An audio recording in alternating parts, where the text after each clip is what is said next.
So I'm Rebecca. I'll be hosting your Furlough meetup this evening, and we're going to be talking about why cleansing matters. So we're living in a world that is requiring us to do some deeper cleansing and some deeper work on our health. So I'm going to share my screen.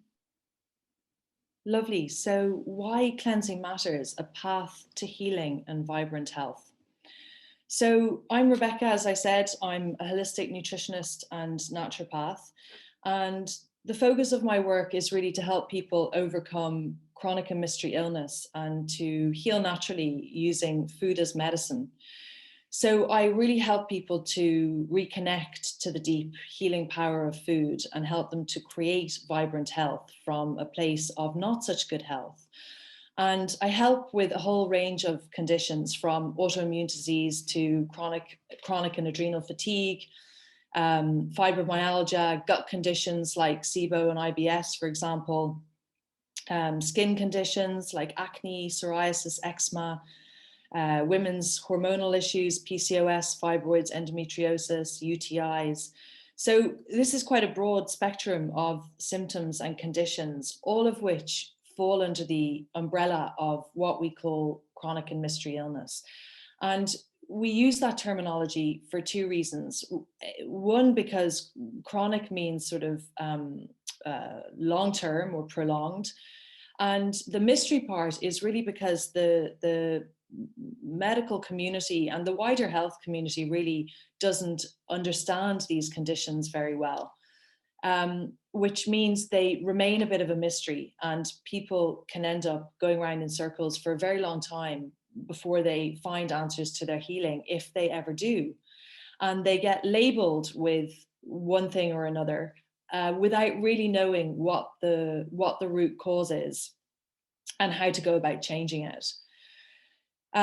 So it's a bit of a dilemma, actually, and this is what we're facing in the world, is this epidemic of what we call chronic and mystery illness.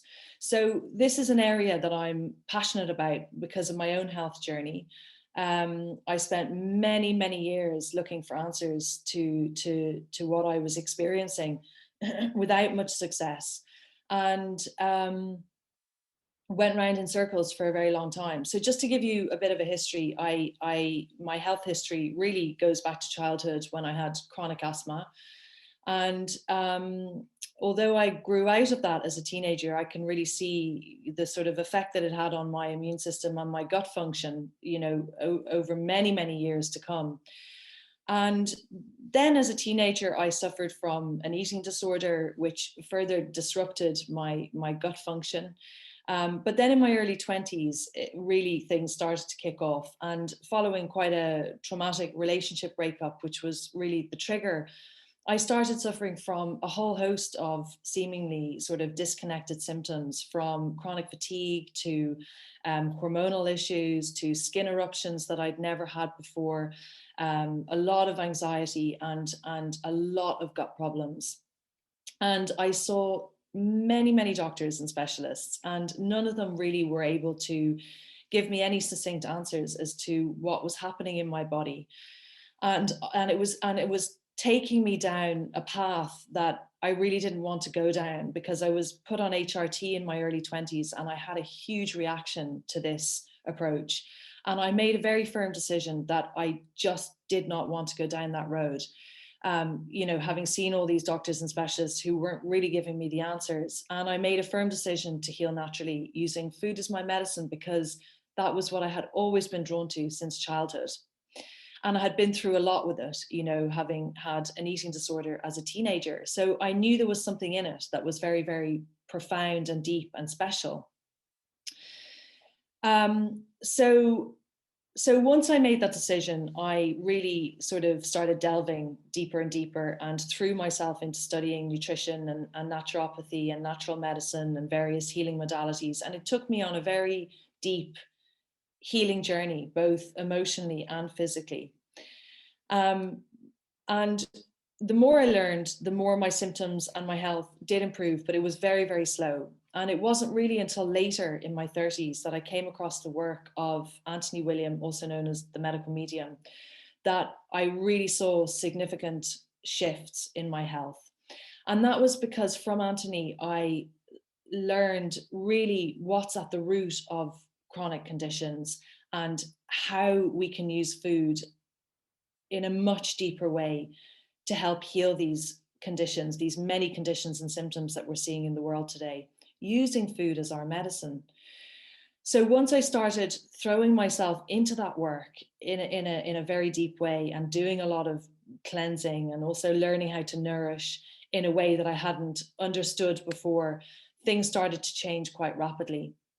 So I'm going to give you a taste of all that this evening, and we're going to have a look at why cleansing is so, so important for healing, but not only for healing, also for staying well and keeping your health in good shape as you get older.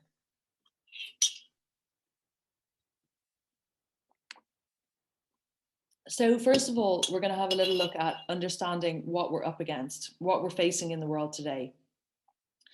And most chronic conditions that we see can be put down to these four factors, or a combination, one of these four factors or a combination of these four factors. Usually it's a combination.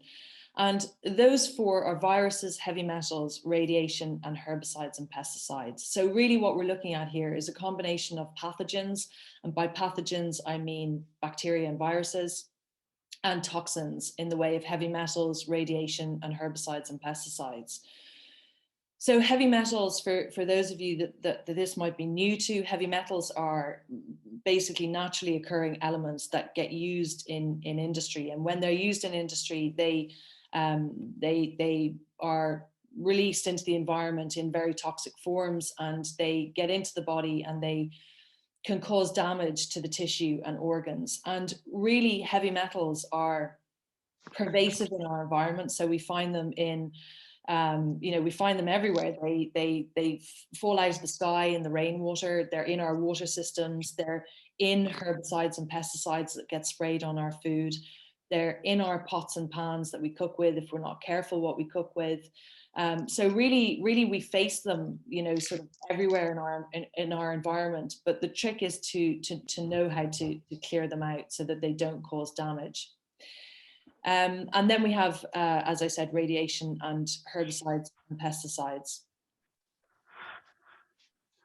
We also have a lot of stress and fear. We're living in a very adrenaline-based culture. We live in an environment where we're moving at 100 miles an hour all the time. And that creates a lot of adrenaline in the body. And the problem with that is that adrenaline in excess adrenaline is great for saving our lives if we need to be safe. Can I just ask, can everybody please mute themselves, because there's just a little bit of background noise happening. That would be great. Thanks so much.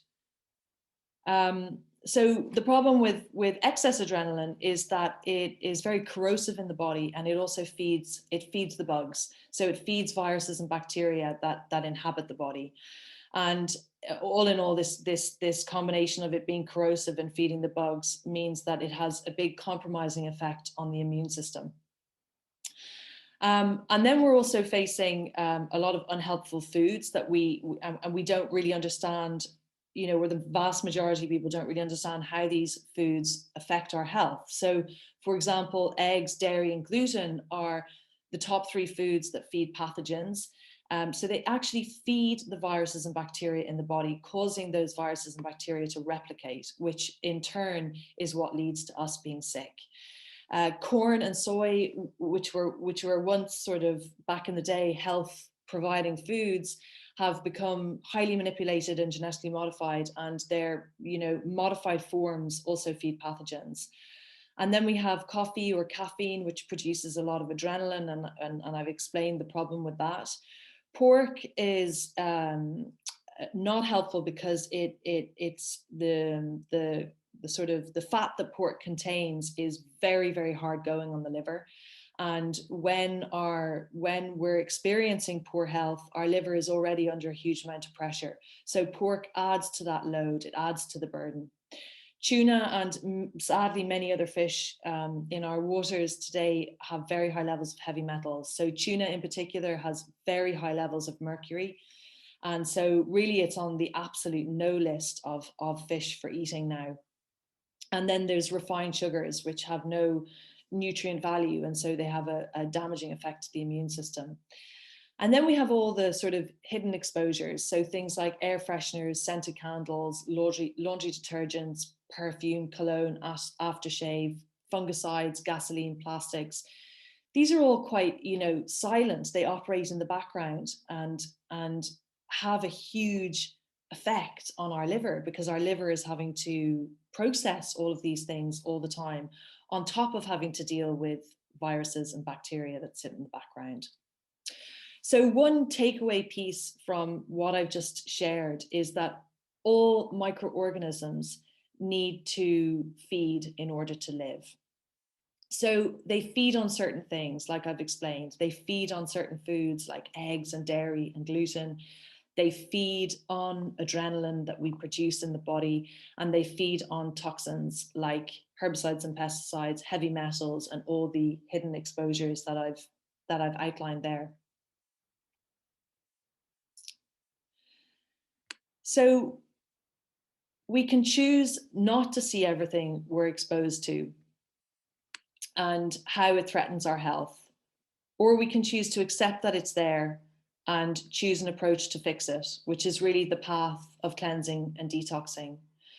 So our bodies need to be assisted with cleansing and detoxing because there's just too much for them to deal with on their own. Basically, the body is always cleansing and detoxing, but it's really struggling to do this in an effective way because it's up against so much.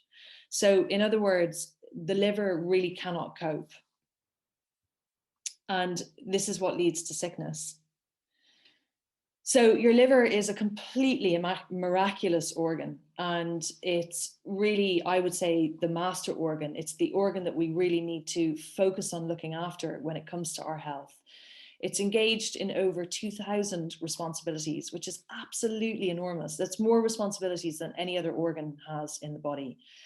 And it really affects every single aspect of your health, including your emotional health. So some of the functions of the liver are processing fat and protecting the pancreas. So every time we eat fat, the liver has to break down that fat, produce what's needed to break down that fat. So it's a very, very high energy intensive process. The liver is also in charge of storing glucose and glycogen so that it can release that glucose when we're low on glucose, when we need energy. And it also stores away vitamins and minerals, but it can't do either of these jobs if it's overwhelmed and overburdened, because it doesn't have any space for storage, because its storage compartments are so filled up with toxicity that it can't store the glucose and the vitamins and the minerals that it needs to, which means that if we're not really on it with our food and getting enough of the right things, we can become deficient and depleted very, very quickly.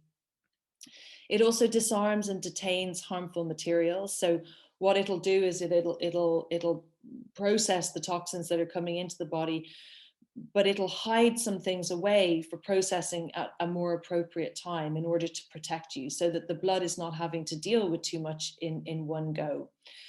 But this function also gets disrupted if the liver is already overburdened, because the compartments that it would usually hide things away in are already full, and so there is an overspill into the blood, which then starts to change the inner terrain of the body, and then we're in trouble. The liver also screens and filters the blood, so it cleans the blood. And it guards us with its own personalized immune system. So it really has its own little world going on in there. And that little world needs to be looked after. So you can see from the picture that I have there, the various stages of liver damage. And really most people, many people in the world would certainly have what we call sluggish liver, which I'm going to come on to, which is where the liver starts to become fatty. And in order for cirrhosis to happen, which is the last stage, we don't need to be an alcoholic for this to happen. Cirrhosis can come about because our liver is simply highly overburdened and sick. So sluggish liver syndrome. I would say about 9 out of 10 people in today's world have a sluggish liver. This means that the liver is not effectively detoxing because it's so overburdened with what it already has to deal with. And this leads to a whole range of symptoms and conditions. So you can see there's a list of things there. And you can see that that list is fairly extensive, but also broad in terms of it really affecting different areas of the body. So gut function, obviously, I mean, the liver is a sort of central piece of the gut anyway. And when the liver is upset, it can lead to bloating and constipation, and also conditions like SIBO and IBS. When the liver is overburdened, we can get these dark circles under the eyes when we're very, very tired and overworked. And that's really a sign that the blood is not clean. When the liver is overburdened, we can get a lot of fluid retention and swelling in the body. And this is because the lymphatic system has become clogged and overworked as well. We can get low energy, brain fog, weight gain, anxiety, sleep disturbances, varicose veins, SAD syndrome, which so many people suffer from in the wintertime. And SAD syndrome really is the more you clean out your body and cleanse your body of all of this, all this years of toxicity that we accumulate, the less you will experience SAD syndrome, because SAD syndrome is really a reflection of the toxic load that you're carrying, which really creates a sort of an oppression, if you like, and a feeling of depression. So a lot of symptoms there relating to our liver health. So let's have a little look at how we can take right action. And just to say, I will absolutely take questions at the end. So I'm not going to race through this and not have a discussion about it. So we'll open the floor for questions at the end of the presentation. So in order to really, take right action and create, good health or vibrant health, the first thing we need to do is start to build a strong immune system. And in order to build a strong immune system, we need to optimize the inner terrain. So when the liver gets overburdened, the blood becomes dirty, and this starts to change the inner terrain. So when the blood is dirty, it creates a very acidic environment in which viruses and bacteria can thrive. And this is really what puts huge pressure on the immune system and creates conditions and symptoms as we see them. So in order to optimize the inner terrain, we really need to keep the body clean. And this requires daily cleansing alongside learning how to deeply nourish the body with the right foods. The second thing we need is to learn how to nurture the gut. So the gut, which includes the liver, of course, is really, it's your foundation. And if we nurture the gut, we nurture the whole body. And the gut is such a precious, precious part of the body, because it's not only important from a physical perspective, it's also really important from an emotional and spiritual perspective, because much of the human spirit is harbored within the gut. And so when our gut is not in good shape, it really affects the spirit. It sort of draws our spirit down. So the third aspect we need to look at here is knowing our food. So, as I explained before in the previous slide, the foods that really, are not helpful for our healing or our health in general. So we need to know what foods are a hindrance, like dairy and gluten and eggs and soy and corn, for example, and caffeine. And we then need to know what foods supercharge the immune system, like fruits, vegetables, herbs and spices, and wild foods, which we're going to talk a little bit more about. So the second thing we need to do in order to take right action is to optimize the organs of detoxification, in particular the liver. And the way that we optimize the liver is through daily cleansing. So what do I even mean by daily cleansing? What does that look like in reality? And this is something that we'll look a little bit more at in the following slides. But the first thing that we need to consider is the fat element. So as I mentioned earlier, when processing fat is one of the functions of the liver. And when the liver has a lot of fat to process, it means that it can't really do all its other jobs so well because it's focused on breaking down the fats. And the problem is that we're living in a world where people are eating very, very high fat diets. Much more so than they even realize. You know, it doesn't matter whether you're plant-based or vegan or paleo or whatever way of eating you subscribe to, everybody's eating too much fats, and it's putting huge pressure on livers that are already dealing with a lot behind the scenes. So when we learn how to bring in more of a cleansing lifestyle, it means that we have to learn how to lower our fats. Because the higher the fat, the more we work the liver and the heart. So when there's higher fat, there's less oxygen in the blood. And we need that oxygen to pump the blood around the body. And oxygen is also needed to reduce the replication or proliferation of viruses and bacteria. So the fats are a big piece. And it's a journey. Learning how to reduce your fats in a healthy way is definitely a journey when you're suffering from a chronic condition and you're learning how to heal. It requires a bit of attention and work, this area, and it can be challenging. So when we are choosing fats, we want to choose healthy fats, you know, predominantly the plant-based fats. And then, you know, if you're an animal food eater, then small amounts of appropriate animal foods. And a great way of really, reducing your fats is to avoid all fats before 12 o'clock. And that doesn't mean that you don't eat. It means that you just don't eat any fats. So you can fill up on fruits and greens, for example, in the morning. And really, between the time that you wake up and lunchtime is such a critical time for the liver, because it's a time that the liver can really do that deeper work. And so by not putting fats into the body in the early part of the day, we really give the liver an opportunity to do that deeper clearing out that it otherwise doesn't have an opportunity to do. So lowering your fats is important, and then significantly increasing your fruits and vegetables is equally important.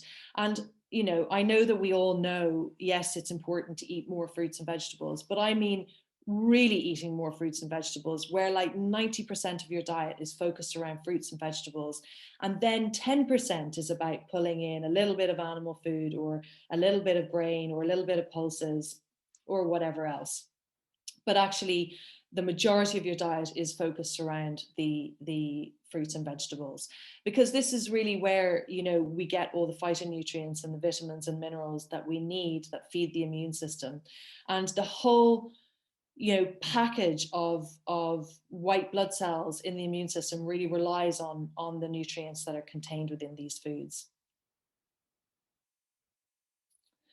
So just continuing on from that, really a major focus is to focus on what we call the healing foods, or what Anthony William would refer to as the Holy Four, which are fruits, vegetables, herbs and spices, and wild foods. And really these foods contain a very deep intelligence, which is way beyond the intelligence of our mind.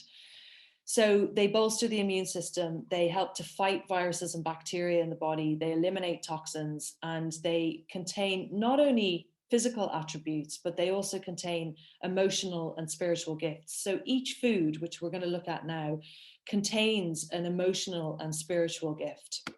And once we start tuning into this, it's a very, very powerful way of learning how to connect with food on a deeper level.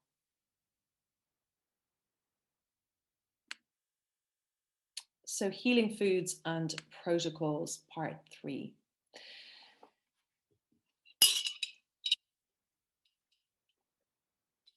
So fruits are one of the most healing foods on the planet. I would say they're the most healing food on the planet. They're highly detoxifying, which is one of the reasons why people can often get reactions to eating fruit, is because it's having such a profound healing effect in the body. They're highly antiviral and antibacterial. So fruit actually heals candida. It's interesting. This is one that always is a little bit controversial, because traditionally people have been told, if they have candida, to not eat any fruit or any sugar at all. But what's important to recognize is that the sugar in fruit and how it's bound up with all of its nutrients, its vitamins and minerals, is completely different to isolated sugar, which you get, which would be table sugar, for example. There's no comparison. So when we eat fruit in its whole form, it's very, very antiviral and antibacterial. And candida really is a yeast that grows in the body. And it's a sign that there's a bacterial infection going on behind the scenes. So we all have candida, but if it's growing and it's sort of getting out of control, then it's telling you something, and it's telling you that there's a bacterial infection that you need to deal with. And usually that bacterial infection is strep bacteria. And in order to knock back strep in the body, which can be very, very stubborn, we need to eat a lot of fruit. So fruits contain very precious glucose and fructose that fuels the body. So what we need to understand is that the body runs on glucose and mineral salts. It does not run on proteins and fats. So if we starve our body of glucose, then the vital organs like the brain, the heart, the muscles will start to shut down. We cannot function without glucose in our bodies.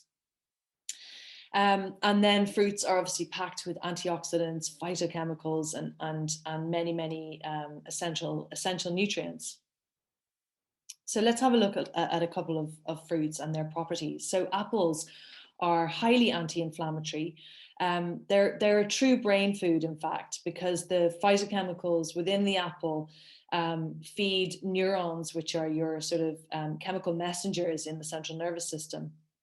So it helps to feed the electrical activity in the body. And basically our bodies run on electricity. We are electrical beings, if you like, energetic and electrical beings. Apples are also colon cleansers and deep liver healers. So the pectin that's contained in the apple moves through the gut and sweeps away things like bacteria, viruses, yeast, and mold. They're also deeply hydrating, containing lots of precious mineral salts and electrolytes. And on an emotional level, they really help us to sort of tap into source, if you like. They help us to change the energy within and around us and attract happier things. But they are a direct connection to source. And in order to really feel the sort of deeper healing effects of apples, we need to be aiming for about 3 a day. So when we're working with foods in a medicinal way, we need to eat far greater quantities than we're likely eating. So it's if you think about taking supplements, for example, if you're taking supplements or a medication, you need to take a therapeutic dose of that supplement or medication. And when we're working with food as a medicine, it's almost like we need to do the same. We need to learn to how to bring it in much greater quantities. So bananas have been, I would say, my greatest ally on my healing journey. They have been absolutely profound to my gut healing. They're very, very powerful antiviral foods and really help to destroy fungus in the body. So they're really great when it comes to gut disorders like IBS, Candida, SIBO, and colitis. They're also incredibly soothing. They help us to sleep because they contain very high levels of tryptophan, which is an amino acid that really helps to calm the body down. And they're a really wonderful tool if you're someone who takes exercise or you're training. Then bringing in bananas and also dates is a really excellent way of refueling the body.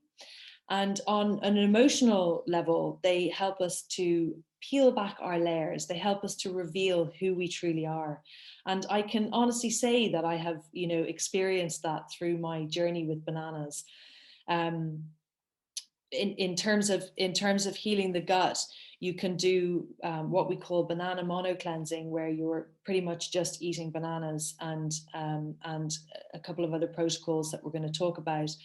And this is an amazing way of if somebody is experiencing a lot of gut symptoms, they really need to simplify, because the gut is not strong enough to be breaking down everything that they're putting into the body, even if it is healing foods. So bananas, working with bananas in isolation can be a very, very effective way of deeply healing the gut. So vegetables, vegetables are critical, as we all know. They contain mineral salts that help to keep the body in balance by pumping the heart, creating neurotransmitters, which is again the chemical messengers in the central nervous system. They help to produce hydrochloric acid in the stomach, which is what's needed for the breakdown of food, and they help to detoxify the liver. So potatoes, for example. So potatoes are really very, very misunderstood.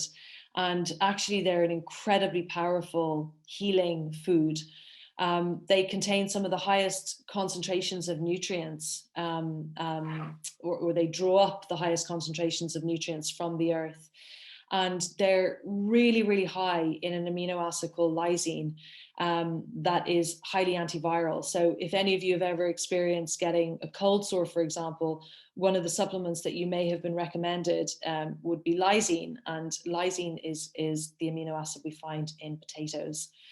They're also highly antifungal and antibacterial and incredibly grounding. So they're a wonderful source of the right kinds of glucose that the body needs. They're very centering. If we're feeling very stressed and we have a lot going on, then having a bowl of steamed potatoes is a really grounding food to eat, and it's also filling and warming.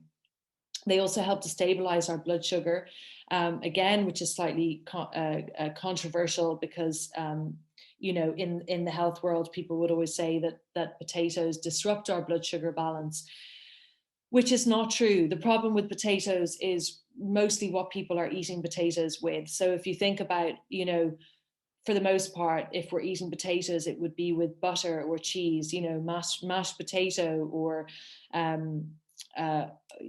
I don't know, however else people seem to eat potatoes, whether it's usually with dairy, it's usually with cheese or butter or cream, and if you remember, those dairy foods are the foods actually that are unhelpful for our health, because A, they feed pathogens, and B, they create a huge amount of mucus in the body. So what I would say is that when it's not only what healing foods you're eating, it's also how you're eating them that makes all the difference. So if we're eating plain steamed potatoes, for example, or even roasted or baked potatoes with no oils, then they become a deeply, deeply healing food. So we must look at how we're eating them. On an emotional level, potatoes help us to make wise and humble choices and help us to feel very grounded, as I've explained. Spinach and other leafy greens are packed with beta carotenes that help to rebuild lymphocytes. The lymphocytes are white blood cells, basically, that help to keep the immune system ticking over. And all the leafy greens are full of mineral salts and potassium, sodium, chloride, for example. These are some of the main mineral salts that they contain. And as I said, the body runs on glucose and on mineral salts. So these are really an essential part of our diet. And when people have been on the healing journey for a while and they seem to be hitting a wall, it's often because they're not eating enough greens. So it's really important that we're getting enough greens in order to get enough of what they contain into the body in a therapeutic way. Greens are also amazing because they're quite a big source of protein and fats, surprisingly enough. So they contain a lot of very bioavailable protein and fats, which means that the body can really it knows how to work with these proteins and fats. They're not heavy or burdening to the body in any way. They're really they really give energy. They give what the body needs. And all the leafy greens really create true alkalinity in the body. So they help to really transform the inner terrain. When the inner terrain is disrupted, as I explained earlier, it becomes very acidic. So it's the leafy greens that really help us to turn that around and create more alkalinity. So not only do, you know, when we're toxic, when we have a lot going on in the body, I mean, by the time we're experiencing a condition, a full-blown condition or symptoms, really there has been disruption accumulating in the background for a very long period of time. So symptoms are just the outward expression of what's been going on inwardly for quite some time. And when our body is filled up with toxins and is not operating well, it really affects our emotional well-being in such a big way. So the leafy greens and spinach are a wonderful way of helping us to clear out some of this toxicity, not only on a physical level, but also on an emotional level. Herbs and spices. So herbs and spices don't just add flavor to our meals. They're also very, very, very powerful for transforming our health, even in small quantities. So just a sprinkle on your food can make all the difference. So coriander, for example, is our go-to herb for heavy metal detoxification. It's a very, very potent liver detoxifier. It supports the adrenal glands, helps to balance blood sugar, and helps to eliminate worms in the gut. So in terms of heavy metals, coriander really helps to bind onto the heavy metals and carry them out of the body.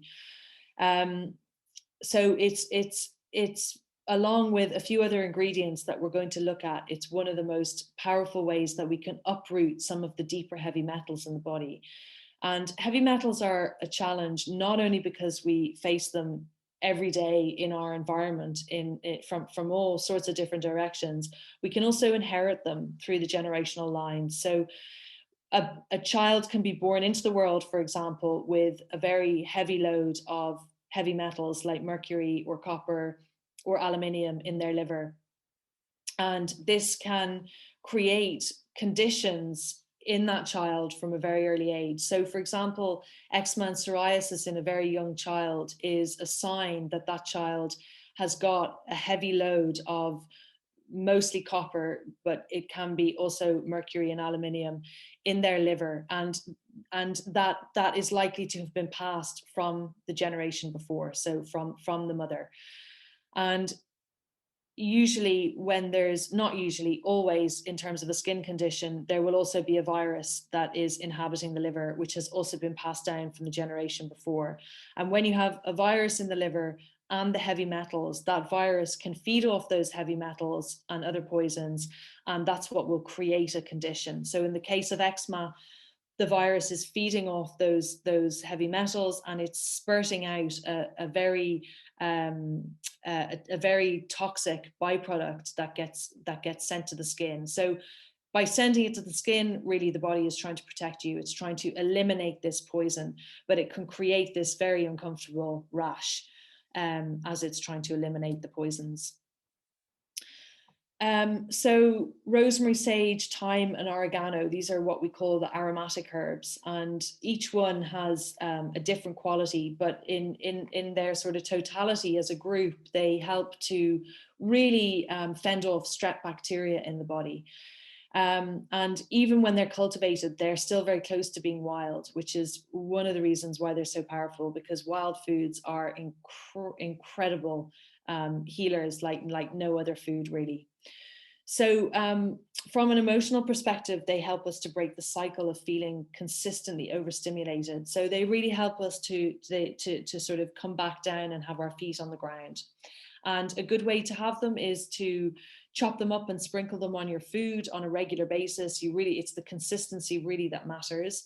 But they can also be drunk as teas. So for example, with what we've been dealing with COVID for the last couple of years, one of the most powerful protective mechanisms that you can take on board is to drink thyme tea every day, or thyme water. So what I tend to do is I walk around with a jar. This is lemon water with raw honey. So I walk around with one of these jars everywhere I go, and I either have lemon water with raw honey in it, or I have it filled to the top with filtered water and a few sprigs of thyme in it. So an incredibly powerful way of protecting your immune system. Let's have a look at wild foods. So wild foods, which are really my favorite, they're adaptogens, which means that they help us to manage stress and really adapt day to day to what life throws at us. But what's so beautiful about these foods is that they contain critical survival information and a very deep resilience that we take in when we eat these foods. So they really help to keep our systems strong, including our brain. They create flexibility and resilience in the brain, as well as the nervous system. So very, very powerful healers. So wild blueberries, for example, are absolutely the ultimate adaptogens. So they have survived and adapted to almost every climate fluctuation there is over thousands of years. And it's almost like the harsher the climate, the more they thrive, or the greater the challenge, the more they come back.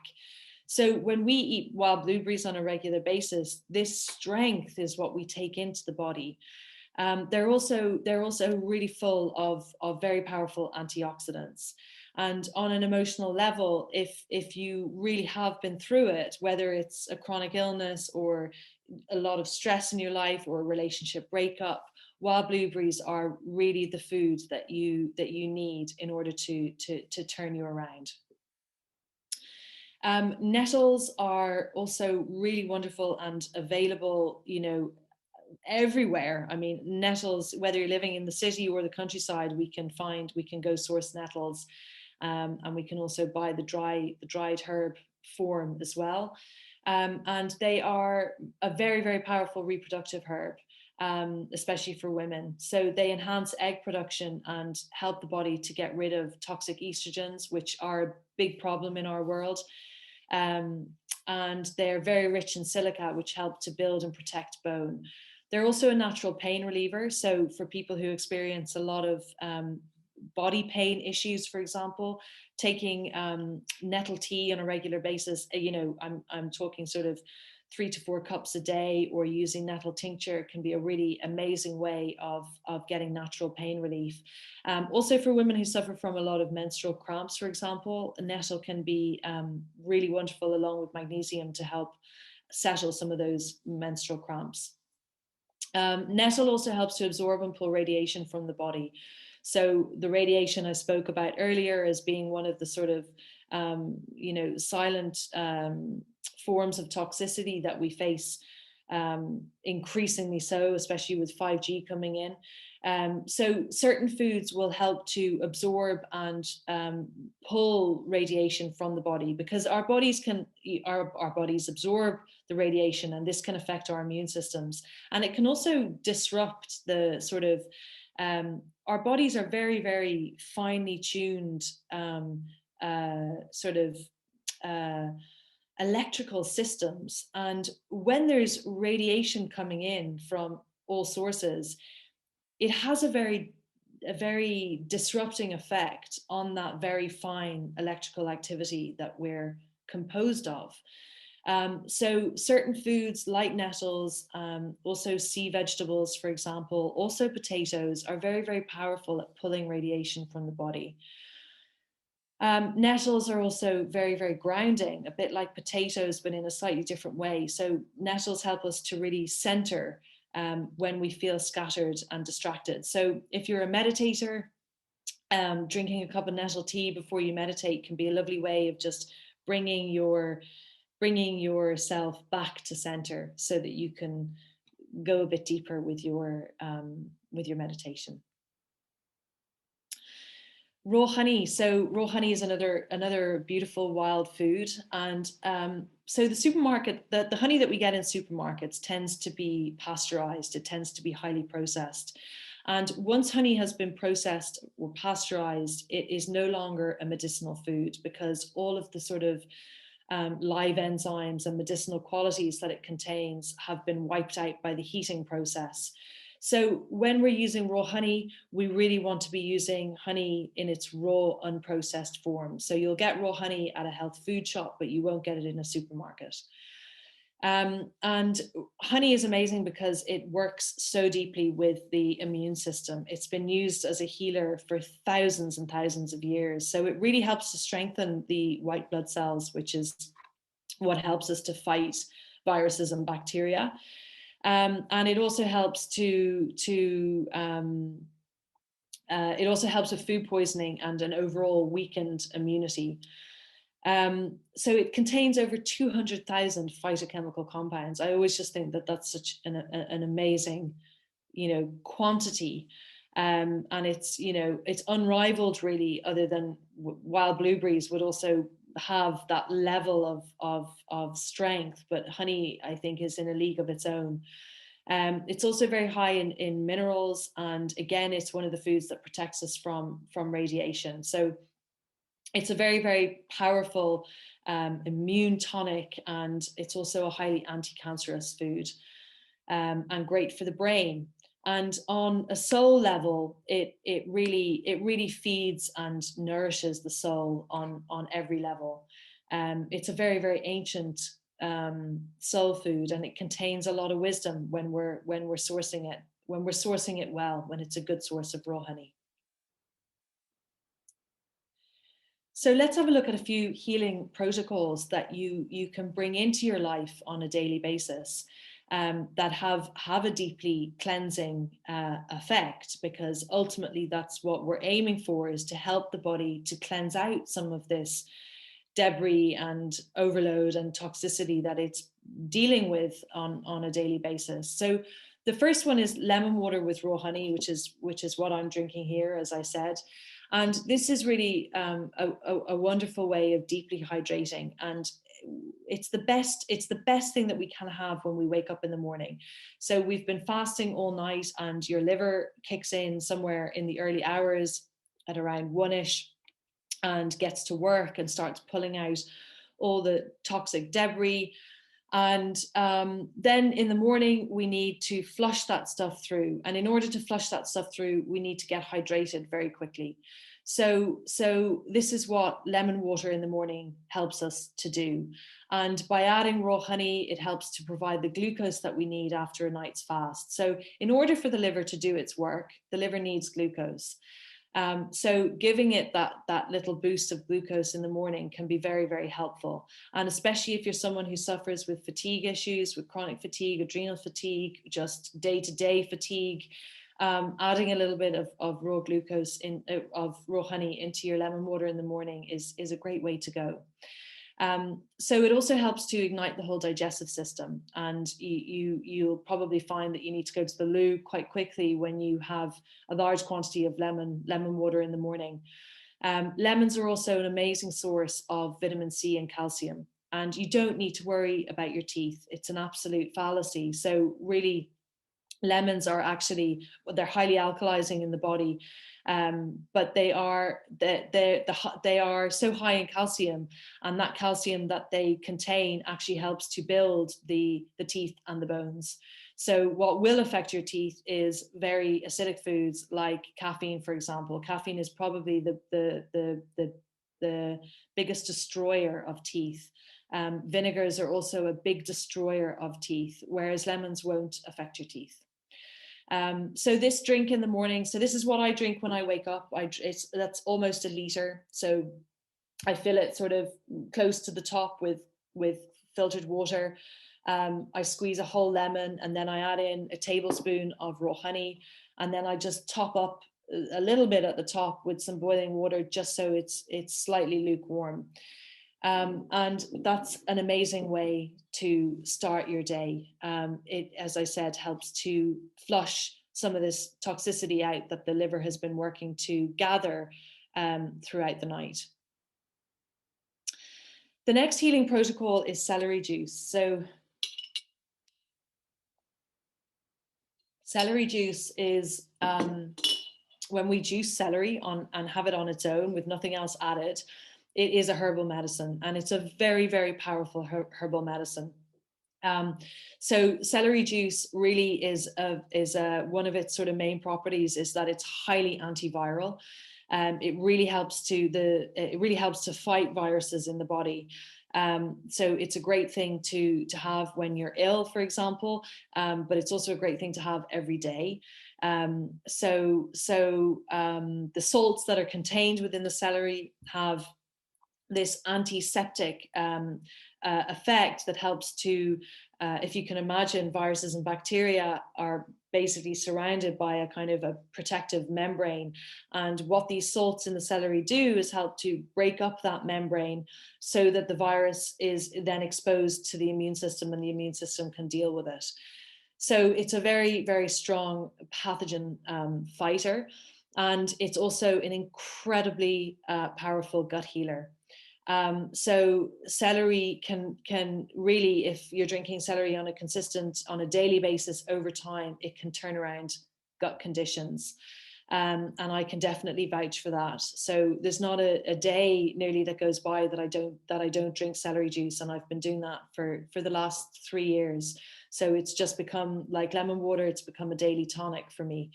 And it helps. One of the reasons why it's so powerful in the gut is that it helps to build hydrochloric acid in the stomach and bile in the liver. And we need those. Hydrochloric acid and bile are really the two key components of digestion. We need those components intact in order to be able to break down foods effectively. When they're not intact, which they aren't for most people, on the whole, people's levels of hydrochloric acid and bile are very, very low. It means that the digestive process is very weak, and it means that foods are not being broken down properly. And that can create a buildup in the gut, which then in turn leads to gut conditions, because you've got this rot that's happening in the gut, which then leads to it being an environment where pathogens can thrive. Celery also contains a lot of vitamin C. It's its own unique vitamin C that is ready available and ready usable. It's also a wonderful brain food, so it sort of helps to flush the brain, if you like, and detoxes the liver and the lymph. So in order for it to be an effective healing tool, we really need to drink celery juice on its own with nothing else added on an empty stomach every morning. So the medicinal dose is 400 mils, which is about one whole bunch of celery, depending on the size of the bunch. And on an emotional level, celery helps us to flush fear from the gut. So we can hold a lot of fear in the gut. Some people have what we call an emotional gut, and they really get affected when they get upset, or there's anything emotional, or they get scared. It affects their gut. It goes straight to their gut. Or they're very sensitive to foods. It's like it affects the gut. Whereas for other people, that's not the case. But for people with emotional gut, they tend to hold a lot of fear in the gut. So celery can really help to flush out that fear. So a beautiful morning cleanse and morning protocol. This is what I would do pretty much every day. I would have lemon water with raw honey when I wake up, and I add some ginger. Then I would have celery juice on an empty stomach about 20 minutes after my lemon water, or when I feel ready for it. And then for my breakfast, I drink what's called the heavy metal detox smoothie. And this is a specific recipe that combines 5 key ingredients that help to uproot heavy metals from the body. And those key ingredients are wild blueberries, coriander, dulse seaweed, spirulina, and barley grass juice powder. And these 5 ingredients basically act like a football team in the body. So they sort of spread out throughout the body, and they uproot the heavy metals, passing the heavy metals from one to the next so that they can be cleared out. And that shouldn't actually say Hawaiian spirulina. The spirulina, it really matters what spirulina you're getting. Hawaiian spirulina was the clean source of spirulina, but the Hawaiian spirulina, those waters are now very heavily polluted, so it's no longer being sourced from there. So if you want to learn more about that, you can download the Morning Cleanse ebook from my website, where you'll learn how to put this full protocol into place, and it will give you all the details of how to do that, and where you order things from, and how you get hold of them. And it's really an amazing resource to have. And these protocols that I'm explaining are protocols that have been recommended by Anthony William, who I mentioned at the beginning as being a big contributor to my healing journey. So I Love Your Liver group spring cleanse. This is something that I'm running in March. I'm just about to launch a 21-day Love Your Liver cleanse. And this is a really, cleansing is something that there's two aspects to it. We learn to do it on a daily basis. For example, bringing in those protocols that I have just spoken about, learning how to lower your fats, learning how to work with food more deeply day to day. But then we can also periodically take that one step deeper. So for example, I would do deeper cleanses maybe 4 times a year, and often at the change of the seasons. And coming into spring is a really beautiful time to do a cleanse, because spring is the season in Eastern medicine that's associated with the liver, for example. It's the time when nature's energy is moving, and it's the time when the body's energy wants to move. So we're coming out of the period of hibernation, where we've perhaps been eating a bit more food, we're not exercising so much, the body becomes a bit more sludgy, if you like. And so the spring is a really wonderful time to shift some of that toxicity and that sludge, and get things moving again. The liver really needs that. So on this cleanse, I teach you how to radically improve your diet for the better. I teach you how to incorporate the morning cleanse and other medicinal protocols into your life. I teach the art of deep cleansing and nourishing in daily life, and the ins and outs of what your liver does for you and how this impacts your health. I also show you how your symptoms or condition is related, or is a direct reflection of the health of your liver. And I teach you how to take deep care of your liver and transform your health through doing so. So as I said, this cleanse is starting on the 1st of March. And if you would like more information about that, then just take a snapshot, and you can go to my website, you can go to that link and register your interest, and I'll send you more information. Yes, so that might be something that some of you are interested in. And finally, just to kind of bring it all together, the takeaways from this that I'd love you to just really, consider going forward is to, first of all, understand what we're up against in terms of viruses, as we've seen over the last couple of years, although COVID is only highlighting what I and other people have actually been working with for years. We've been working with viruses behind the scenes for years. But I think COVID has really showcased how viruses can affect us. And so in a way, challenging as it's also been a blessing in that respect, because it's brought the viral discussion to the fore, which has been needed for a long, long time. So viruses, heavy metals, radiation, and herbicides and pesticides, and all the other silent or hidden exposures that I mentioned, like plastics and air fresheners and scented candles, all of these things are highly, highly toxic, and the body has to deal with them. Know what foods feed the bugs and weaken the immune system, for example, gluten, dairy, and eggs. Incorporate a daily morning cleanse. So download the morning cleanse ebook from my website, and learn a little bit more about how to do that, and how to knock out fats, before lunchtime or before 12 noon, because that will really help to enhance your liver's capacity to detoxify well.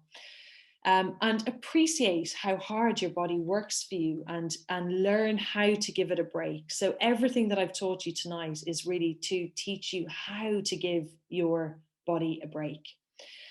Delight in nature's gifts, and nature's gifts are the healing foods. Fruits, vegetables, herbs and spices and wild foods are here on this planet for a reason.